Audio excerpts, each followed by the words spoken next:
Fala minha gente, tudo certo? Vamos nessa então falar sobre Inter. Nesse vídeo aqui reproduzir algumas das principais informações do vestiário colorado, de tudo que foi dito pelo Roger, Juninho e as informações de bastidores do Internacional. Esse vídeo é para Zapay. Se tu não pagou teu IPVA ainda, a chance é agora. Baixa o aplicativo aqui na descrição no primeiro comentário. Pela Zapay tu consegue pagar em 12 vezes no cartão. Por que isso é importante? Na próxima blitz os caras vão te parar, tu não pagou IPVA. Pode ser sujeito a multa, a guincho e a pagar o IPVA com juros. Então aproveita que a Zapay te faz em 12 vezes no cartão de crédito, paga para poder rodar tranquilo, beleza?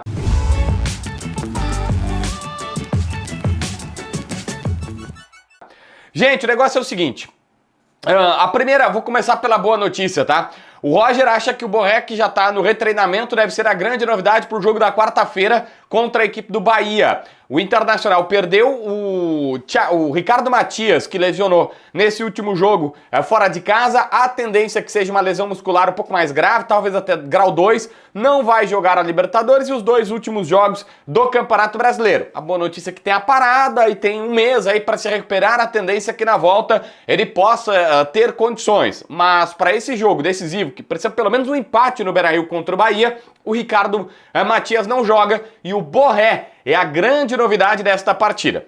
Mas o Inter sabe que precisa pensar no Campeonato Brasileiro. Esse problema foi admitido pelos jogadores. O Juninho, por exemplo, disse abertamente, o zagueiro, que os jogadores estão falando no vestiário. Toda rodada do Campeonato Brasileiro, o Inter começa a partida tomando um gol cedo. E os jogadores já viram isso. Ele disse, olha, é complicado porque tira o controle das mãos do Inter, o controle fica por adversário. Já é difícil fazer um gol, imagina dois.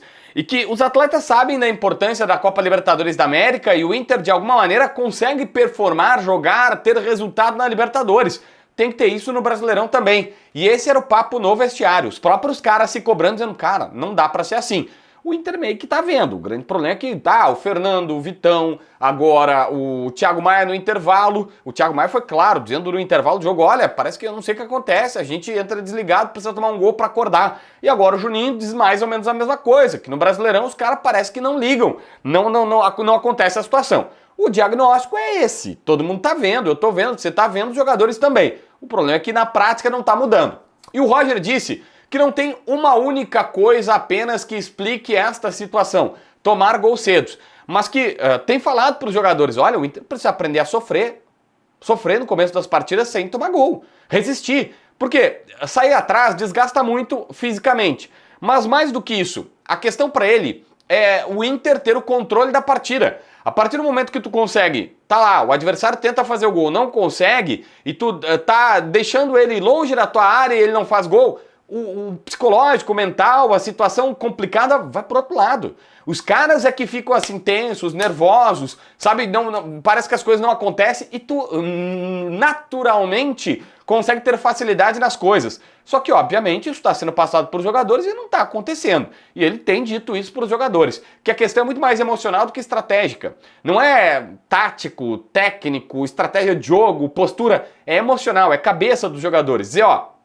aprende a conseguir sustentar, ó, tá pressionando, beleza, pode me atacar, eu não vou tomar gol, tem que ser seguro, tem que confiar no taco, não tomar gol, e aí ó, o gol não saiu com 10, com 15, com 20, tu vai gerando a expectativa e aí o ambiente inteiro joga contra eles e a teu favor ao natural. Mas o Roger também falou, por exemplo, sobre o Antony, tá? Ele deu uma boa aliviada no Antony, dizendo que falhou hoje, é verdade, né? Não tem como negar, mas que em outras partidas ele sempre salvou o Internacional, então não dá pra culpá-lo, não dá pra absolutamente individualizar e falar dele. E garantiu que o erro não tem nada a ver de estar descontado porque tem lesão. Eu insisto, tem uma informação que há dias já está sendo vazada, que ele tem uma lesão nas costelas, mas que tá jogando meio que no sacrifício para não colocar o Ivan, que há 2 anos não entra em campo. E aí isso, vazou, o Roger nega, diz que ele não tá descontado e agora diz que não tem nada a ver. Mas é uma bola, curiosamente, que ele cai, se joga que quando dá a pancada nas costelas e larga no pé do adversário. O Roger admitiu que falhou, mas tem crédito. Basicamente isso que ele quis dizer nessa situação. E a outra coisa que eu queria te falar é que o Roger, de novo, falou sobre o calendário. A gente já trouxe isso, debate raiz recentemente, o Baldasso falou abertamente sobre essa questão, dizendo, olha, o Inter tem 10, 12 times que jogaram mais, inclusive o Bahia, que é o adversário agora, já jogou bem mais que o Inter. O Bahia jogou com titulares contra o Grêmio, tá? E o Inter popou. E o Inter tá, entre aspas, se escondendo isso, dizendo que, ó, o desgaste no futebol é tão grande, no futebol brasileiro, que ele já teve vezes de acordar no hotel e não lembrar em qual cidade ele tá, em qual lugar que ele tá, porque toda semana tem 1, 2, 3, 4 viagens. E de fato, o maio do Inter tem sido de muitas viagens. Mas eu preciso lembrar que em abril o Inter chegou a ter 5 jogos consecutivos em Porto Alegre. 4 no Beira-Rio na Arena, que também é Porto Alegre, obviamente, né? E aí tu não tem o desgaste da viagem. Descansou bastante na teoria em abril, não aproveitou tanto, na minha visão, tanto que tá aí nessa campanha do Campeonato Brasileiro, e aí em maio tá viajando pra caramba. Mas enfim, o Roger reclamou, é verdade, hoje foi eleito o Samir Chaldi, e a primeira situação dele é dizer, ó, são 11 datas só para os campeonatos estaduais, tá? E no Rio Grande do Sul já tinha sido 12 datas, eram 16, caiu para 12. No futebol brasileiro tem gente que usa 18 datas, mesmo nas grandes ligas, assim, né, nos estados mais importantes. E aí vai ter que todo mundo baixar. Isso é bom porque dá uma boa reduzida no número do estadual. E, enfim, o Ronaldo Nazário tinha dito que queria estadual tipo Copa do Mundo, com 7 partidas apenas. Aí parece ser mais interessante também. E aí, o que tu acha dessa história toda? Se inscreve no canal, assina a notificação, deixa teu like, comenta aqui embaixo para ver mais vídeos.